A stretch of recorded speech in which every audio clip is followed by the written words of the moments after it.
ایک ماحول ہے، آدمی ڈسٹرب ہوتا ہے اور اس سے پوچھیں کیوں ڈسٹرب ہے، وہ فیل کرتا ہے کہ وہ فلاں کی وجہ سے ڈسٹرب ہے، فلاں کی وجہ۔ جب ڈسٹربنس ہوتی ہے تو وہ ڈسٹربنس کی روٹ کاز باہر ڈھونڈتا ہے، ارد گرد جس ماحول میں رہ رہا ہے۔ اب میں آپ کو اپنی اپروچ اور دنیا کی اپروچ کا فرق سمجھا رہا ہوں۔ مجھے نہیں معلوم کون درست ہے کون غلط ہے، کون درست ہے کون غلط ہے اللہ جانے، مگر میں اپنی اپروچ اور دوسری اپروچ میں فرق بتا رہا ہوں۔ میں چونکہ کسی اور زمانے میں رہتا ہوں تو میری اپروچ بھی ڈیفرنٹ ہوگی۔ نظر تو آپ کو اسی زمانے میں آتا ہوں مگر رہتا کسی اور زمانے میں ہوں۔ یہ بڑی ایک عجیب سی کیفیت ہے۔ اپروچ یہ ہے کہ ہر شخص وہ اگر ڈسٹربنس فیل کرتا ہے، فرسٹریشن فیل کرتا ہے، پریشانی فیل کرتا ہے، عدم اطمینان فیل کرتا ہے، جو کچھ بھی جھنجھناہٹ ہوتی ہے، جو وہ اس کے اسباب ماحول میں دوسروں کے اندر تلاش کرتا ہے۔ میں نے دیکھا یہ ہے کہ دوسروں میں اسباب تلاش کرنے والا ساری زندگی ایفرٹ کرتا رہے، وہ کبھی فرسٹریشن دور نہیں کر سکتا۔ اس کی فرسٹریشن دور ہوگی ہی نہیں، ہونی ہی نہیں ہے۔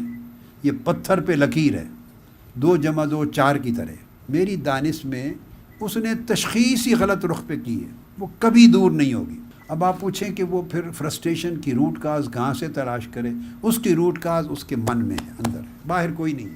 تو جب آدمی دوسرے میں تلاش کرتا ہے ڈسٹربنس اور فرسٹریشن کی روٹ کاز، اس کا کبھی علاج نہیں ہوتا، اس کی بجائے من میں تلاش کریں۔ جب آپ اپنے من میں تلاش کریں گے اور اس کی اصلاح کریں گے تو ہر دوسرے کے ساتھ مل جل کے رہنے کے لیے جو کمپیٹیبلٹی ہے، جو ایڈجسٹمنٹ ہے، جو اڈیپٹیشن ہے، جگہ بنانا، اسپیس کریٹ کرنا ہر دوسرے کے ساتھ رہن سہن کی، اور اس کی اونچ نیچ کے ساتھ اپنی اونچ نیچ کا ٹکراؤ نہ آنے دینا۔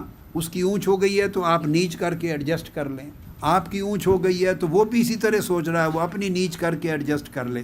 دونوں اگر اکٹھے آ جائیں تو ٹکراؤ ہوتا ہے۔ دیکھیے ایسے کریں، ٹکراؤ ہو گیا نا، اب ایک ہاتھ کو نیچے کر لیں تھوڑا سا اور چلائیں آگے، پورا چل گیا کہ نہیں، یا اس طرح اوپر کر لیں، کریں، چل گیا، کوئی ٹکراؤ آیا ہے۔ یہ ایڈجسٹمنٹ، یہی فلسفہ میاں بیوی کی زندگی کو خوشگوار کرنے کا ہے۔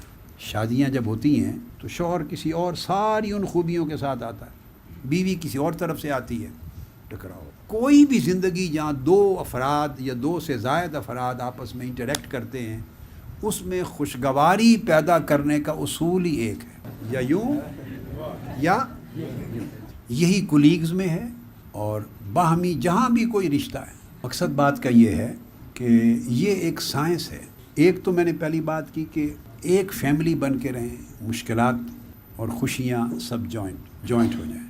دوسرا بتایا کہ اگر فرسٹریشن اور ہر چیز کا اپنے من میں اور اپنے اندر باطن میں تلاش کریں اور کوئی اور سورس آف فرسٹریشن کسی اور کو نہ سمجھیں۔ آپ اس چیز کے لیے مکلف نہیں ہیں کہ آپ یہ فیصلہ کریں کہ نہیں میری فرسٹریشن اسی کی وجہ سے۔ اگر یہ اس طرح سوچیں گے تو پھر نہ اس نے درست ہونا نہ آپ نے ہونا، کبھی زندگی حل ہو ہی نہیں سکتی، زندگی کا مسئلہ حل ہو ہی نہیں سکتا۔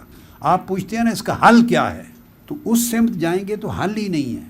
دیکھو نا آپ کا برتاؤ ہے، مثلا اگر سیکریٹریٹ پہ ہیں تو کتنے 100 آدمیوں کے ساتھ اپنے پلیٹ فارم میں، فورم میں، اپنی تنظیم میں کام کر رہے ہیں، تو اس میں بھی کم سے کم 10-12 بندوں کے ساتھ ہو رہا ہوتا ہے، اور پھر ہر جگہ کام کرتے ہوئے آپ سے پھر 100 بندوں سے ڈیل کر رہے ہوتے ہیں، اور پھر اپنی پوری تنظیم میں چلے جاتے ہیں تو سینکڑوں اور ہزاروں کے ساتھ ڈیل کر رہے ہوتے ہیں۔ مختلف لیولز ہیں نا ڈیلنگز کے۔ کتنوں کو آپ اپنے جیسی سوچ کا اور بدل کر لیں گے اور بدل لیں گے، کتنوں کو بدل لیں گے؟ نہیں، تو آسان نہیں ہے کہ ایک ہی بدل جائے۔ یہ جو آپ 100 سے یا 50 سے یا 10 لوگوں سے بدلنے کی توقع کر رہے ہیں، 10 گنا زیادہ محنت اور مشقت اٹھا رہے ہیں، تو اس سے بہتر نہیں کہ محنت کر لیں، ایک ہی شخص بدل جائے۔ جب ایک بدل جائے تو 10 سارے کے سارے اسے بدلے ہوئے نظر آئیں گے۔ وہ بدلیں یا نہ بدلیں مگر اس کو بدلے ہوئے آپ کو سکون ملنا شروع ہو جائے گا، بات ختم ہو گئی۔ دوسرے کا میٹر وہ بدلا ہے یا نہیں بدلا، آپ نے کیا لینا۔ آپ کو اگر سکون ملنا شروع ہو گیا تو آپ سمجھیں گے وہ بدل گیا۔